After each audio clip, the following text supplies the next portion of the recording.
Gandang araw mga kababayan. Welcome back sa AJ Commentaries. Ngayon po ay July 28. 28 na nga ba ngayon? July 28, 2026. Mga kababayan, pag-usapan natin yung nabanggit kanina ni Senator Erwin Tulfo kasi po meron po siyang final patungkol dyan sa pagre-revisa, pagbalik tanaw, pagtingin at pag-amenda kumbaga dyan sa issue ng kuryente mga kababayan. Pero meron siyang binanggit sa isang interview kanina mga kababayan, yung tungkol sa flood control o sa Blue Ribbon hearing ng flood control. Yan ang magandang pag-usapan ngayon kasi alam naman natin, yung isiniwalat siya ni Presidente Bongbong Marcos last year, yung maya naman kayo, marami nang nakasuhan, marami nang nakakulong, katulad nila Diskaya, mga nasa Bulacan, si Bonoan, si Jinggoy Estrada, si Bong Revilla, nakaalyado, at marami pang pinapakasuhan at iniimbestigahan. At merong Blue Ribbon Committee report si Ping Lacson na hindi pinirmahan ng minority nila Alan Cayetano. At kaya tayo nagtataka para sinabihin nilang wala namang nangyayari. Meron niyang report meron niyang pinapaimbestigahan meron niyang pinapakasuhan hindi niyo lang pinirmahan. Pero ang katotohanan, may mga nakakulong.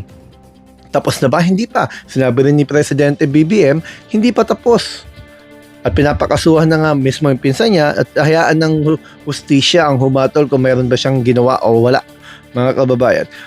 Pero ngayon, ang sinasabi ng grupo ng minority, ng mga nakaraan, mga kababayan, para bang sila lang ang mayroong kagustuhan ng katotohanan. Nakalimutan nila ang katotohanan na si BBM ang nagpasimula na silipin at imbestigahan yan. Dahil yung panahon nila Marcoleta sa House of Representatives, kasama pa nun si dating Congressman Daya, binulgar nila yung 332 billion na corruption sa TBWH. Inamin din ni Presidente Digong Duterte noong 2020 yung tungkol sa corruption dyan sa TBWH, pero wala pa silang investigasyon na ginawa, walang pinakulong, at wala po silang inilantad ng mga dapat investigahan. Hindi katulad nung kay BBM, hindi lang basta investigasyon, may mga nakakulong. Kaya nagkakamali sila sa sinasabi nila na walang ginagawa. Sa totoo, walang ginawa na nakaraan. So ngayon, yung inaako ng mga minority nila Alan Cayetano ng mga nakaraan na sila lang may gusto ng katotohanan, sila lang ang walang itinatago, kabaliktaran sa isiniwalat ni Senator Erwin Tulfo kanina. Ang sabi po niya, yung natanong tungkol sa flood control, paano na yung Blue Ribbon hearing, ang sabi niya, actually, yung umaharang yung kabila Yun ang sabi niya. So may umaharang daw para wag na ituloy yung hearing yan. Sabi niya, may nakikiusap umano na ilang minority senators na wag nang ituloy yung Senate Blue Ribbon Committee hearing o ang investigation nila doon sa flood control. Sabi nga daw niya, basahin ko po yung sinabi niya, kayo yung inudyok-udyok nyo yung leadership ni Senator Win Gatchalian. Pati ako, sasabihin nyo, tinatago namin. Yun pala, may plano silang wag ituloy muna. Ano ba talaga? Sabi ni Tulfo. Siya po kasi yung chairperson ng Blue Ribbon Committee ngayon So, pero hindi po niya pinangalanan kung sino yung taga-minority na kinukumbisi siyang wag nang ituloy yung hearing. Ang tanong, bakit? Bakit? Tatandaan po natin yung 18 Marines o 18 Maleta Boys na sinasabi nilang wala na daw mag-iimbestiga, ayaw daw imbestigahan. Pero ang katotohanan, yun may Blue Ribbon hearing dyan sila Erwin Tulfo dyan sa plenary noon. Pumunta sila sa opisina ni Robin Padilla. Hindi sila pumunta doon sa hearing. Pinapapunta sila, pinapababa sila. Bakit? Dahil wala doon yung magtatanong sa kanila. Sila Marcoleta lang ba pwede magtanong sa kanila para maitama yung sagot nila?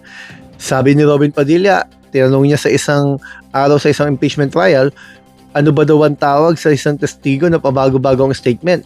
Diba? Sabi niya, dapat bawang paniwalaan yung ganon. Implying na pag sinungaling, huwag paniwalaan. Kaya ibalik natin ang tanong sa kanila, mga kababayan, ano ang tawag sa Maleta Boys sa pabago-bago ang statement? Minsan, dineliveran at pinaliwanag pa paano i-deliver, magkano dineliver kay Loren Legarda. Nung tumalon sa kanila, hindi na doon si Loren Legarda yun. Yung umalis sa kanila si Cheese, biglang nagpicture sa labas ng bahay, nag-deliver daw sila, mali palang bahay yung pinicturean. Nagbigay sila ng pera nag-deliver sila ng maleta kay Tito Soto sa pamamagitan ng kanyang executive assistant na si Mark noong 2024. Na si Mark pala patay na noong 2015 pa o 2016. Ang masakit do'n mga kababayan, hindi pa ba naman senador si Tito Soto noong 2024. So anong kaso? Kahit bigyan niyo ba, kahit totoong binigyan niyo, may plunder ba do'n? Wala. Kasi hindi naman siya senador no'n, hindi naman siya taong gobyerno, mga kababayan. Pero ang punto diyan, tila lumalambot ba o may tinatago talaga 'tong minority, lalo sila Alan Cayetano. Kasi nga sabi nga ni Senator Erwin Tulfo kanina, obvious naman, alam mo naman kung sino yung pinaiimbestigahan, tinutumbok ni Senator Lacson. Eh, isa lang naman yung tinutumbok ni Senator Lacson, di ba? Yung Taguig. At ipinasa na nga sa ombudsman kanina, mga kababayan, yung kanyang mga nakalap na ebidensya, hindi na niya pinadaan sa Blue Ribbon Committee, diniretso niya sa ombudsman. Hayaan na ang ombudsman, kumbaga, makakita ng probable cause. Pag may nakitang probable cause at kailangan sampahan ng kaso, ang sabi pa ni Senator Ping Lacson, mga kababayan, ang tinitingnan niya mga kaso dyan, yung malversation, saka yung Republic Act 3019, yung Anti-Graft and Corrupt Practices Act, at yung Republic Act number 7080, yung Anti-Plunder Law, na kinakasangkutan din naman nila Jingoy Estrada at nila Marcoleta. Bagamat si Marcoleta, iba po yung plunder nun, hindi po tungkol sa flood control. Ang plunder nun, yung inamin niya sa TV, yung elemento ng plunder, tumanggap siya ng 75 million bago mag-election period, bago mag-campaign period noong 2025, habang siya ay isang kongresista. Pinaliwanag ko po sa marami kong videos yung sinasabi dun sa section 2 ng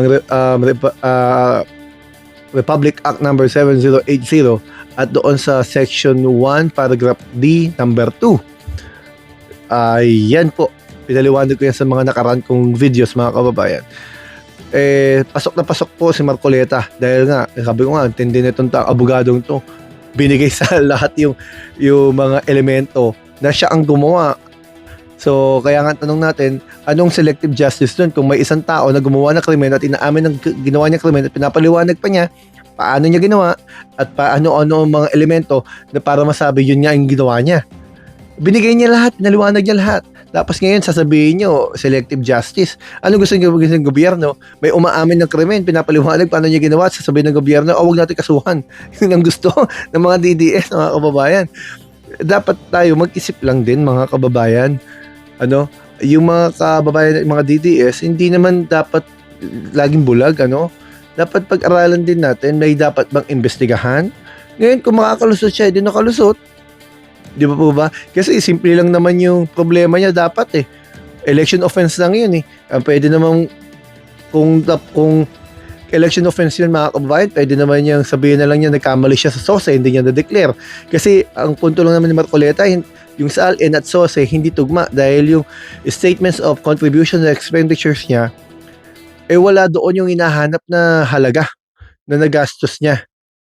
Kasi sabi sa SALN niya, 50 million lang ata yung kakayahan niya, pero ang gastos niya ng election, 112 .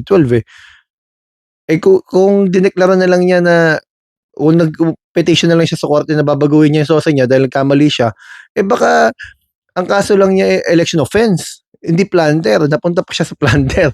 Bagamat mga kababayan, hanggang dito po muna. Maraming pong salamat. Huwag niyo po sanang kalimutan mag-subscribe kayo, comment at like. Salamat po sa inyo, mga kababayan. AJ Comentaries po.